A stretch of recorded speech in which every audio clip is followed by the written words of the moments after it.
Good evening সবাইকে। তো আজকের এই ক্লাসটি মূলত তোমরা যারা করে নেতাজি সুভাষ ওপেন ইউনিভার্সিটি থেকে পিজি এডুকেশন নিয়ে করছো, তো তোমাদের বিশেষ করে পিজি পার্ট 2 বা এমএ পার্ট 2 এই সাজেশনটি। তো তোমরা অনেকে আমাকে কমেন্ট বক্সে জানিয়েছো যে তোমাদের 8D অর্থাৎ পপুলেশন এডুকেশন যদি এই পেপারের উপরে কিছু সাজেস্টিভ প্রশ্ন দেওয়া হয়। আমি এতটুকু বলবো যে তোমরা সকলেই এই সাজেশন থেকে যদি তোমরা প্রস্তুতি নিয়ে যাও, তোমরা সকলেই এখান থেকে তোমরা কমন পেয়ে যাবে। সঙ্গে এটাও বলি যে তোমরা আমাকে অনেকেই জানিয়েছো যে আমাদের সাজেশন ভিত্তিক যদি কিছু নোট বা কিছু দেওয়া যায়। আমি এতটুকু বলবো যে এই যে কয়েকদিন আছে এর মধ্যেই প্রত্যেকটা পেপার ধরে ধরে আমি কয়েকটি করে প্রশ্নের আমি ব্যাখ্যামূলক ক্লাস দিয়ে দেবো, সঙ্গে পিপিটি বা পিডিএফও ওটা আমি টেলিগ্রাম গ্রুপে দিয়ে দেবো। তাহলে তোমরা যারা করে নতুন, তোমাদেরকে প্রত্যেকে বলবো তোমরা এই ভিডিও ডেসক্রিপশন বক্সে একটি টেলিগ্রাম লিঙ্ক দেওয়া থাকবে, সেখানে তোমরা জয়েন করবে এডুকেশন বিজয় স্যার নামে। সেখান থেকে তোমরা এই পিপিটিটা পেয়ে যাবে এবং অন্যান্য নোট বা অন্যান্য হেল্পগুলো তোমরা ওখান থেকে পেয়ে যাবে। তো এই পেপারে মডেল 1-এ আমি 18 নম্বরের জন্য যে প্রশ্নগুলো কথা বলেছি, তো সেটা প্রথমটা হচ্ছে যে জনসংখ্যা শিক্ষার সংজ্ঞা দাও, অর্থাৎ জনসংখ্যা শিক্ষা বা পপুলেশন এডুকেশন কি, এটা ধারণা দিতে হবে। তারপর জীবনযাত্রার গুণগত মান সম্বন্ধে বিস্তারিত আলোচনা করো, অর্থাৎ এই যে কোয়ালিটি লাইফ যেটা, ঠিক আছে, তো সেটা হচ্ছে কি সেটা সম্পর্কে তোমাকে লিখতে হবে। এরপর জনসংখ্যা শিক্ষার সাথে জীবনযাত্রার গুণগত মানের সম্বন্ধ আলোচনা করো বা সম্পর্ক আলোচনা করো, এটা একটা প্রশ্ন। এরপর 2 নম্বর প্রশ্ন, ভারতবর্ষে জনসংখ্যার জনবৈজ্ঞানিক অর্থাৎ ডেমোগ্রাফিক্যাল যে সমস্ত বৈশিষ্ট্যগুলো আছে সেগুলো তোমাদের এখানে আলোচনা করতে হবে। সঙ্গে জনসংখ্যা পরিবর্তনের বিভিন্ন উপাদানগুলো, অর্থাৎ কোন কোন কারণে সেগুলো পরিবর্তন হয়।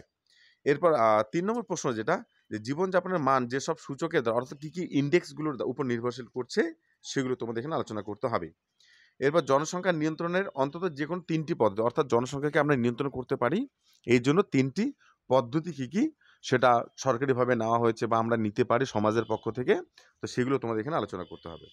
এরপর তো সম্পদ কাকে বলে, পুনর্যোগ্য এবং অপূরণযোগ্য, অর্থাৎ পূরণযোগ্য এবং অপূরণযোগ্য সম্পদের সংরক্ষণ কত রকমভাবে সম্ভব আমরা সংরক্ষণ করতে পারি সেটা তোমাদেরকে জানতে হবে বা এখানে আলোচনা করতে হবে।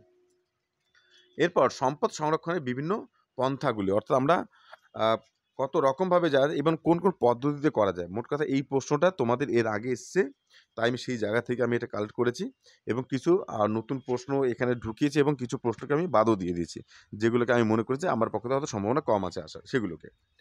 তো এরপর 12 নম্বরের জন্য যে প্রশ্নগুলো এখানে আমি রেখেছি, প্রথমটা হচ্ছে জনসংখ্যা নিয়ন্ত্রণের পদ্ধতি হিসেবে পরিবার, অর্থাৎ একটা পরিবার কী কী পরিকল্পনা করতে পারে বা কীভাবে করা উচিত, যেহেতু আমাদের এটার নাম কি পপুলেশন এডুকেশন এবং যেখানে কিন্তু লাইফস্টাইল বা জীবনের যে একটা গুণমান যে একটা আছে সেটা কিন্তু এখানে কিন্তু আমাদের দেখা হয় এটা। তো এরপর 2 নম্বরটা হচ্ছে জনসংখ্যা শিক্ষার সহপাঠ্যক্রমিক কার্যাবলী, অর্থাৎ কোন কোন পাঠ্যক্রমিক বা সহপাঠ্যক্রমিক কার্যাবলী যেগুলো আছে যেগুলো আমরা গ্রহণ করলে পরে আমাদের জনশিক্ষার ক্ষেত্রে আমাদের কাজে লাগবে বা ভূমিকা আছে বা ভূমিকা পালন করবে সেটা।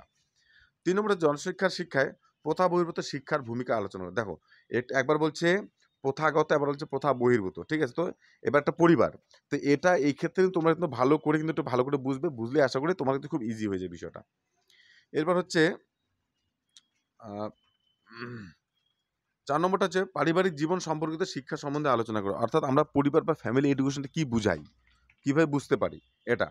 এবার স্বাস্থ্য বিষয়ক শিক্ষার প্রধান উদ্দেশ্য, অর্থাৎ এই যে স্বাস্থ্য শিক্ষা আছে এর মূল উদ্দেশ্যগুলো এবং প্রজননগত শাস্তি শিক্ষার ভূমিকা। আচ্ছা, এখানে একটু আমার ভুল হয়েছে, এটা স্বাস্থ্য হতো, হ্যাঁ, শিক্ষার ভূমিকা এটা, হ্যাঁ, ঠিক আছে, স্বাস্থ্য প্রজননগত স্বাস্থ্য শিক্ষার। এরপর হচ্ছে প্রাকৃতিক সম্পদের দ্রুত হ্রাস কিভাবে রোধ করা যায়, অর্থাৎ কিভাবে আমাদের এই যে সম্পদ যে নষ্ট হচ্ছে সেটা আমরা কি করে বন্ধ করতে পারি, ঠিক আছে। এই প্রসঙ্গে সুস্থায়ী উন্নয়ন অর্থাৎ সাস্টেনেবল ডেভেলপমেন্ট যেটাকে বলে, কোথাও সুস্থায়ী বলা আছে বা কোথাও অন্যরকম ওয়ার্ড ব্যবহার করা আছে, এই জন্য আমি এভাবে তোমাদের বললাম।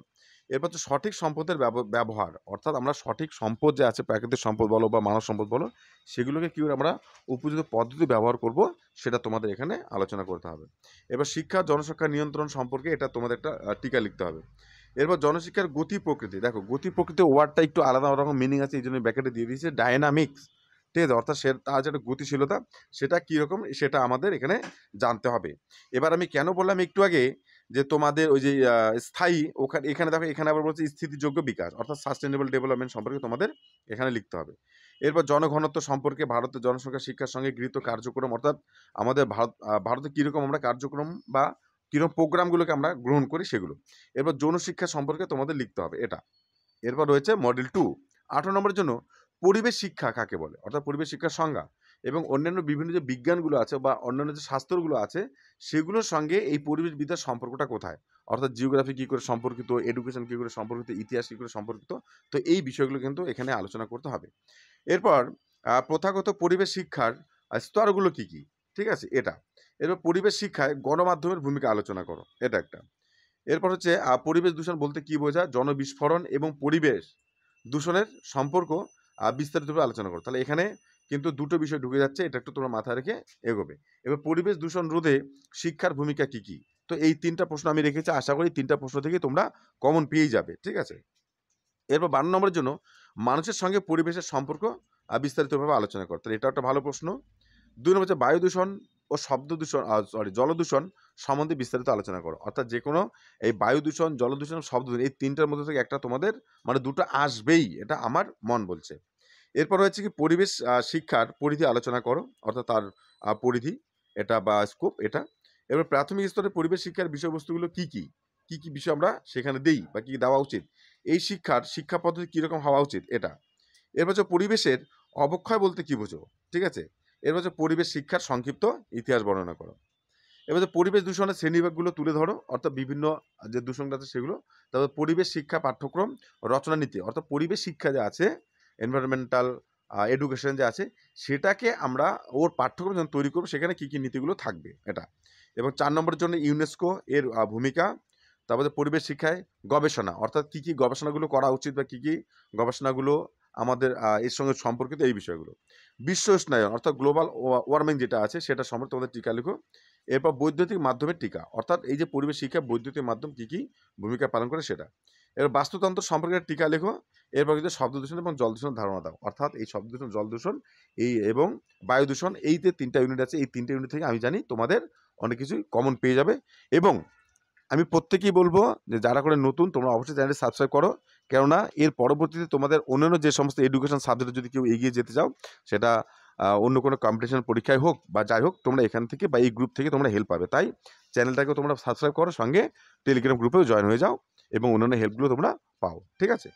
তাহলে যারা করে নতুন তোমরা অবশ্যই কিন্তু জয়েন হয়ে যাবে। ধন্যবাদ সবাইকে।